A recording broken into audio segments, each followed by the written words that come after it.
Hello, everyone. I wanted to talk a little bit about how the U.S. election systems run first, because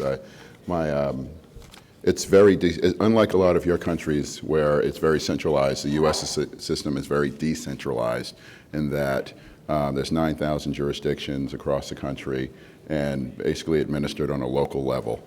There's two election systems. There's two election commissions. One, the Federal Election Commission, which deals with the financing of elections, and the Election Assistance Commission, which deals with the administration of elections.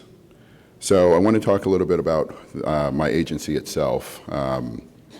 It came about after the 2000 election with Florida under the Help America Vote Act, and I am the only person in the entire United States who's worked on the bill in terms of its drafting, the overseeing it when I worked in the United States Congress, and now as the chairman of the commission to oversee its implementation. So it addressed a number of things, mostly the new standards, new voting equipment, and improving the overall functions of elections itself. It was signed by George W. Bush in 2002, and we opened our doors in 2004. There's three commissioners right now. There's supposed to be four. The president has nominated a fourth, but that person has yet to have a hearing. The president nominated me in 2010, in 2011, 2013, and by the time I was sworn in 2014, and we took office in 2015, I had served as the longest serving nominee in the history of the United States in terms of waiting for my confirmation. So these are the three commissioners that are there now: myself, Matt Masterson, who's my vice chair, and Christy McCormick. But we are here to talk about education, and this is something that's very true to my heart. I think that the United States does a very poor job in terms of educating our youth in the process itself. But when we were working on the Help America Vote Act, we put in money to try to alleviate this concern. We mostly do this through educating college students and educating high school students to participate in the process itself. These were grant-based programs that went to various schools and districts.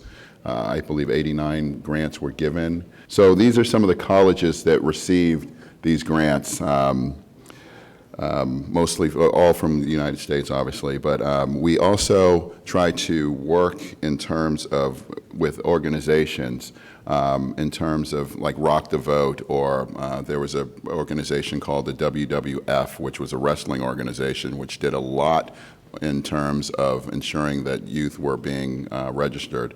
They got out of that game because the head at that time ran for the U.S. Senate, so it looked like a conflict of interest. But we still say that our youth are instruments to the United States election process, and so we try to get them more involved in terms of poll workers and educating them. The EAC recently updated our poll worker manual, and it was the first time in 10 years that we were able to do that. And that was it was part of the college program of saying that we wanted the youth to become more a part of the process. Someone spoke a little bit earlier about how their youth were really engaged in the process and helping out and so forth. We have a real problem with our youth in terms of engagement, in terms of those folks who go off to school when they are asked to be poll workers. It's usually for 12 hours, 7 in the morning to 7 at night, and a lot of those folks are pretty tired and not energetic at that point. But we're trying to get them more involved in terms of education and spirit. So recently, we want to go back to this function that we had, and that was going to the high schools themselves to try to get the students more involved in the process. As I was saying, the United States is very decentralized, and so that we at the EAC provide a lot of information out to the students, but it's mostly administered on a local level. Schools are basically paid for on a local level, and there's a little federal money that goes in, but there's not a whole lot of money that goes into educating them in terms of getting involved in the process. So we provided $300,000 in grants and for that mock election, and these are some of the recipients from around the country who received that. We recently held a contest on poll worker practices and things like that in terms of making sure that the students can be more involved in the process. And some of those winners are, I'm going to show you slides on those folks, but the overall function that we would like to do is since we have an election coming up, is I've gone around the country saying that we don't want this issue to stop being talked about after November 9th. Basically, the election's on the 8th, and 9th is when it should be over.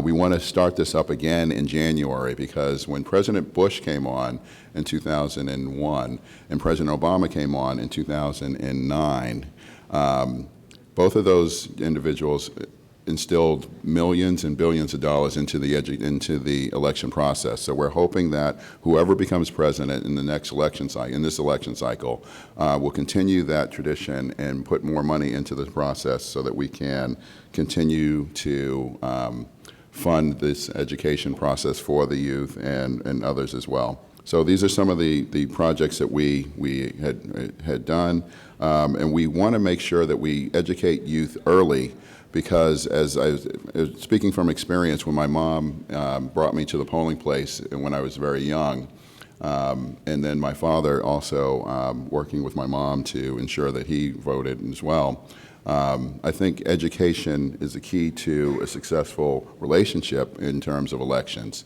so that if you start young, you continue on.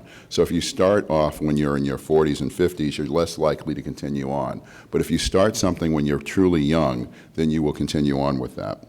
And with that, my time is up, and I will be happy to answer any questions. On here is my contact information as well, but I will be here to answer any questions that may come up.